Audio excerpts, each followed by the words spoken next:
ഒരിക്കൽ ഒരു സുഹൃത്ത് തന്റെ ബാല്യകാലത്തെ ഒരു സംഭവം എന്നോട് പറഞ്ഞിരുന്നു. ആ സംഭവം ഇന്നും അദ്ദേഹത്തിന് മറക്കാനായിട്ടില്ല. അവനും കൂട്ടുകാരും ചേർന്ന് ഗ്രാമത്തിലെ ഒരു ചെറിയ നടപ്പാതയ്ക്ക് കുറുകെ ഒരു കയർ കെട്ടിവെക്കും. പിന്നെ കുറ്റിച്ചെടികളുടെ പിന്നിൽ ഒളിച്ചിരുന്ന് വഴിയാത്രക്കാർ അതിൽ തട്ടി വീഴുന്നത് കണ്ടു ചിരിക്കുമായിരുന്നു. അവരുടെ കണ്ണിൽ അത് വെറുമൊരു തമാശ മാത്രമായിരുന്നു. പക്ഷേ ഒരു ദിവസം ആ കയറിൽ തട്ടി വീണത് അദ്ദേഹത്തിന്റെ സ്വന്തം മുത്തച്ഛനായിരുന്നു. വൃദ്ധനായ ആ മനുഷ്യൻ ശക്തമായി നിലത്തു വീണു. ആ നിമിഷം ചിരി നിലച്ചു. വെറുമൊരു കളിയെന്ന് കരുതിയ കാര്യം പെട്ടെന്ന് മറ്റൊന്നായി മാറി. നമ്മൾ നിസ്സാരമായി ചെയ്യുന്ന കാര്യങ്ങൾ പോലും നമ്മൾ സ്നേഹിക്കുന്നവരെ വേദനിപ്പിക്കാമെന്ന് അന്ന് അദ്ദേഹം തിരിച്ചറിഞ്ഞു. നമ്മുടെ പ്രവൃത്തികൾക്ക് ഫലങ്ങളുണ്ട്. നാം ചെയ്യുന്ന കാര്യങ്ങൾ മറ്റുള്ളവരുടെ ജീവിതത്തെ സ്പർശിക്കുന്നു. ആ സംഭവം ഇന്നത്തെ സുവിശേഷം കേൾക്കുമ്പോൾ എന്റെ മനസ്സിലേക്ക് വന്നു. ഇന്നത്തെ സുവിശേഷത്തിൽ യേശു ഒരു മുന്തിരിത്തോട്ടത്തിന്റെ ഉപമയാണ് പറയുന്നത്. തോട്ടത്തിന്റെ ഉടമ അതിനെ നന്നായി ഒരുക്കി. മുന്തിരിവള്ളികൾ നട്ടു. ചുറ്റും വേലി കെട്ടി. കാവൽ ഗോപുരം പണിതു. ചക്കു കുഴിച്ചു. പിന്നെ അത് കൃഷിക്കാർക്ക് ഏൽപ്പിച്ചു. വിളവ് സമൃദ്ധമാകാൻ വേണ്ടതെല്ലാം ഉടമ ചെയ്തിരുന്നു. പ്രശ്നം തോട്ടത്തിലായിരുന്നില്ല. പ്രശ്നം കൃഷിക്കാരിലായിരുന്നു. വിളവെടുപ്പിന്റെ സമയം വന്നപ്പോൾ ഉടമ തന്റെ ദാസന്മാരെ ഫലം വാങ്ങാൻ അയച്ചു. എന്നാൽ കൃഷിക്കാർ അവരെ മർദ്ദിച്ചു, അപമാനിച്ചു, വെറുങ്കയോടെ തിരിച്ചയച്ചു. വീണ്ടും ദാസന്മാരെ അയച്ചു. അവർക്കും അതേ വിധി തന്നെയായിരുന്നു. അതിനുശേഷം ഉപമയിലെ ഏറ്റവും ഹൃദയസ്പർശിയായ നിമിഷം എത്തുന്നു. ഉടമ പറയുന്നു, എന്റെ പ്രിയപുത്രനെ അയക്കാം. അവനെ അവർ ബഹുമാനിക്കും. ഒരു നിമിഷം ആ രംഗം മനസ്സിൽ കണ്ടുനോക്കൂ. മുമ്പ് അയച്ച ദാസന്മാർക്ക് എന്ത് സംഭവിച്ചുവെന്ന് ഉടമയ്ക്കറിയാം. അവർ എങ്ങനെ പെരുമാറിയെന്ന് അദ്ദേഹത്തിനറിയാം. എന്നിട്ടും അദ്ദേഹം തന്റെ മകനെ അയക്കുന്നു. എന്തുകൊണ്ട്? കാരണം അദ്ദേഹം കൃഷിക്കാരെ കൈവിടാൻ തയ്യാറായിരുന്നില്ല. അവർ മാറുമെന്ന് അദ്ദേഹം ഇപ്പോഴും പ്രത്യാശിച്ചു. നീതിശിക്ഷ ആവശ്യപ്പെടുമ്പോഴും കരുണ വീണ്ടും വീണ്ടും അവസരം നൽകുകയായിരുന്നു. ഈ ഉപമ ദുഷ്ടരായ കൃഷിക്കാരുടെ കഥ മാത്രമല്ല, അദ്ഭുതകരമായ ക്ഷമയുള്ള ഒരു പിതാവിന്റെ കഥ കൂടിയാണ്. ഈ ഉപമയിലൂടെ യേശു ആദ്യം സംസാരിക്കുന്നത് ഇസ്രായേലിന്റെ ചരിത്രത്തെക്കുറിച്ചാണ്. മുന്തിരിത്തോട്ടം ദൈവജനത്തെ പ്രതിനിധീകരിക്കുന്നു. ദാസന്മാർ പ്രവാചകന്മാരെ പ്രതിനിധീകരിക്കുന്നു. പുത്രൻ യേശുക്രിസ്തുവാണ്. വീണ്ടും വീണ്ടും ദൈവം പ്രവാചകന്മാരെ അയച്ചു, തന്റെ ജനത്തെ തിരികെ വിളിക്കാൻ. പക്ഷേ പലരും അവരെ തള്ളിക്കളഞ്ഞു. എന്നിട്ടും ദൈവം തന്റെ ജനത്തെ ഉപേക്ഷിച്ചില്ല. അവസാനം അവിടുന്ന് സ്വന്തം പുത്രനെ അയച്ചു. ഈ ഉപമയുടെ ദുരന്തം വെറും അക്രമമല്ല, അത് മറവിയാണ്. കൃഷിക്കാർ ഉടമ ആരാണെന്ന് മറന്നു. അവർ സേവകരാണെന്നും ഉടമകളല്ലെന്നും മറന്നു. മുന്തിരിത്തോട്ടം ഒരിക്കലും തങ്ങളുടേതായിരുന്നില്ലെന്നും മറന്നു. ദൈവരാജ്യം ഫലം പുറപ്പെടുവിക്കുന്ന ജനത്തിന് നൽകപ്പെടും എന്ന് യേശു പറയുമ്പോൾ അവിടുന്ന് സംസാരിക്കുന്നത് ഉത്തരവാദിത്വത്തെക്കുറിച്ചാണ്. ഉടമ മാറുന്നില്ല. മുന്തിരിത്തോട്ടം മാറുന്നില്ല. പുത്രൻ മാറുന്നില്ല. എന്നാൽ ഫലം കായ്ക്കാനുള്ള ഉത്തരവാദിത്വം പുത്രനെ സ്വീകരിക്കുകയും അവിടുത്തെ അനുഗമിക്കുകയും ചെയ്യുന്നവർക്ക് നൽകപ്പെടുന്നു. ഈ സുവിശേഷം 2000 വർഷങ്ങൾക്ക് മുമ്പ് ജീവിച്ചിരുന്ന നേതാക്കളെക്കുറിച്ച് മാത്രമല്ല, ഇത് നമ്മെക്കുറിച്ചുമാണ്. നമ്മിൽ ഓരോരുത്തർക്കും ഒരു മുന്തിരിത്തോട്ടം ഏൽപ്പിക്കപ്പെട്ടിട്ടുണ്ട്. മുന്തിരിത്തോട്ടം ഒന്നുതന്നെ, എന്നാൽ അതിൽ പ്രവർത്തിക്കാൻ വിളിക്കപ്പെട്ടവർ പലരാണ്. എല്ലാവരും ഒരേ ഫലം കായ്ക്കണമെന്ന് കർത്താവ് ആവശ്യപ്പെടുന്നില്ല. എന്നാൽ എല്ലാവരും ഫലം കായ്ക്കണമെന്ന് അവിടുന്ന് ആഗ്രഹിക്കുന്നു. ചിലർക്കത് കുടുംബജീവിതമാണ്. ചിലർക്കത് പൗരോഹിത്യമാണ്. ചിലർക്കത് സമർപ്പിത ജീവിതമാണ്.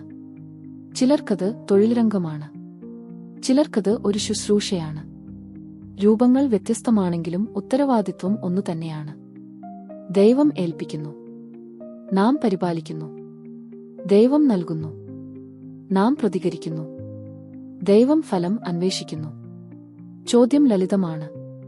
ദൈവം നമ്മെ ഏൽപ്പിച്ചിരിക്കുന്നതുമായി നാം എന്താണ് ചെയ്യുന്നത്? ഈ ലോകം എല്ലാം നമ്മുടെ സ്വന്തമാണെന്ന് കരുതാൻ നമ്മെ പ്രേരിപ്പിക്കുന്നു.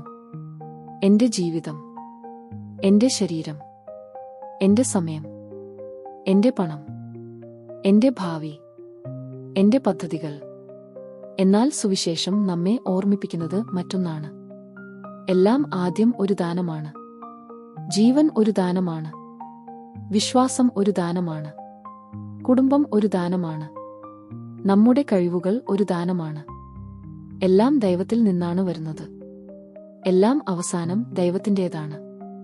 ആ ഉപമയിലെ കൃഷിക്കാരെ പോലെ നാം പരസ്യമായി ക്രിസ്തുവിനെ തള്ളിപ്പറയില്ല. പക്ഷേ അവിടുത്തേക്ക് നമ്മുടെ ജീവിതത്തിൽ അവകാശമില്ലാത്തതുപോലെ നാം പലപ്പോഴും ജീവിച്ചു പോകുന്നു. നാം പ്രാർത്ഥന മാറ്റിവെക്കുന്നു. നമ്മുടെ പ്രിയപ്പെട്ടവരെ കേൾക്കാൻ മറക്കുന്നു. ദരിദ്രരെ അവഗണിക്കുന്നു. മാനസാന്തരം വൈകിപ്പിക്കുന്നു. മുന്തിരിത്തോട്ടം നോക്കി നടക്കുന്നതിനിടയിൽ ഉടമയെ മറക്കുന്നു. അങ്ങനെ അല്പാൽപമായി ഫലം അപ്രത്യക്ഷമാകുന്നു. എന്നിട്ടും ദൈവം നമ്മെ കൈവിടുന്നില്ല. വീണ്ടും വീണ്ടും അവിടുന്ന് നമ്മെ വിളിക്കുന്നു. വീണ്ടും വീണ്ടും അവസരങ്ങൾ നൽകുന്നു. വീണ്ടും വീണ്ടും അനുരഞ്ജനം അന്വേഷിക്കുന്നു. അവസാനം തന്റെ പ്രിയപുത്രനെ തന്നെ അയക്കുന്നു. ഇതാണ് സുവിശേഷം. ദൈവം പാപികളെ ഉപേക്ഷിക്കുന്നില്ല. അവരെ അന്വേഷിക്കുന്നു. അവരെ പിന്തുടരുന്നു. അവരെ സ്നേഹിക്കുന്നു. സ്വന്തം പുത്രന്റെ വില കൊടുത്തുപോലും കൃഷിക്കാർ പുത്രനെ തള്ളിക്കളഞ്ഞു. എന്നാൽ അവരുടെ നിരാകരണം ദൈവത്തിന്റെ പദ്ധതിയെ പരാജയപ്പെടുത്തിയില്ല. നിർമ്മാതാക്കൾ തള്ളിക്കളഞ്ഞ കല്ല് മൂലക്കല്ലായി. പരാജയമായി തോന്നിയ കുരിശ് ദൈവസ്നേഹത്തിന്റെ വിജയമായി. കരുണ പാപത്തെ ജയിച്ചു. ജീവൻ മരണത്തെ ജയിച്ചു. കൃപ നിരാകരണത്തെ ജയിച്ചു. ഇന്ന് കർത്താവ് നമ്മോട് ഒരു വ്യക്തിപരമായ ചോദ്യം ചോദിക്കുന്നു. ഞാൻ നിന്റെ ജീവിതത്തിൽ ഫലം അന്വേഷിച്ചു വരുമ്പോൾ എന്താണ് കാണുക? ക്ഷമിക്കുന്ന ഒരു ഹൃദയമോ? സേവിക്കുന്ന കൈകളോ? സ്വാർത്ഥതയ്ക്ക് പകരം ഉദാരതയോ? പ്രതിസന്ധികൾക്കിടയിലും നിലനിൽക്കുന്ന വിശ്വാസമോ? വീണ്ടും വീണ്ടും എന്നിലേക്ക് മടങ്ങിവരുന്ന ഒരു ശിഷ്യനോ? ദൈവം അന്വേഷിക്കുന്ന ഫലം ലോകവിജയമല്ല.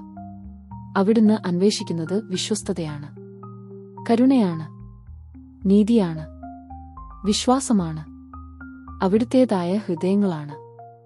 എല്ലാം ദാനമാണെങ്കിൽ മനുഷ്യസ്നേഹത്തിലൂടെ കടന്നുവരുന്ന ഏറ്റവും വലിയ ദാനമായ ജീവന്റെ കാര്യവും നാം ഓർക്കണം. വിവാഹ ജീവിതത്തിലേക്ക് വിളിക്കപ്പെട്ടവരെ സംബന്ധിച്ചിടത്തോളം ജീവന്റെ ദാനത്തെ പരിപാലിക്കുക എന്നത് ഒരു വിശുദ്ധ ഉത്തരവാദിത്വമാണ്. കുട്ടികളെ ഒരു ഭാരമായോ തടസ്സമായോ കാണുന്ന ലോകത്തിനിടയിൽ ക്രൈസ്തവ ദർശനം വ്യത്യസ്തമാണ്. കുട്ടികൾ ദൈവം ഏൽപ്പിക്കുന്ന അനുഗ്രഹങ്ങളാണ്. ഉത്തരവാദിത്വമുള്ള മാതാപിതൃത്വം മനുഷ്യ പദ്ധതികൾ മാത്രമല്ല, അത് ദൈവത്തിനുമുമ്പിലെ വിവേകപൂർവമായ വിവേചനമാണ്. ഞങ്ങൾക്ക് എന്താണ് വേണ്ടത് എന്നതിലുപരി ദൈവം ഞങ്ങളിൽ നിന്ന് എന്താണ് ആഗ്രഹിക്കുന്നത് എന്ന ചോദ്യമാണ് അത്. കുടുംബങ്ങൾ പല വെല്ലുവിളികളും നേരിടുന്നുണ്ടെന്ന് സഭ തിരിച്ചറിയുന്നു. അതുകൊണ്ട് വിവേകവും ത്യാഗവും ഉദാരതയും ആവശ്യമാണ്. എന്നിരുന്നാലും ക്രൈസ്തവ ഹൃദയം ദൈവഹിതത്തോട് തുറന്നതും ദൈവപരിപാലനത്തിൽ വിശ്വാസമുള്ളതുമായിരിക്കണം. ജീവനെ സ്വാഗതം ചെയ്യുന്നതും മക്കളെ വിശ്വാസത്തിൽ വളർത്തുന്നതും ക്രിസ്തുവിനെ അറിയാനും സ്നേഹിക്കാനും അവരെ പഠിപ്പിക്കുന്നതും ദൈവത്തിന്റെ മുന്തിരിത്തോട്ടത്തിൽ കായ്ക്കുന്ന ഏറ്റവും മനോഹരമായ ഫലങ്ങളിൽ ഒന്നാണ്. എല്ലാവരും ഒരേ തരത്തിലുള്ള ഉത്തരവാദിത്വത്തിലേക്കല്ല വിളിക്കപ്പെട്ടിരിക്കുന്നത്.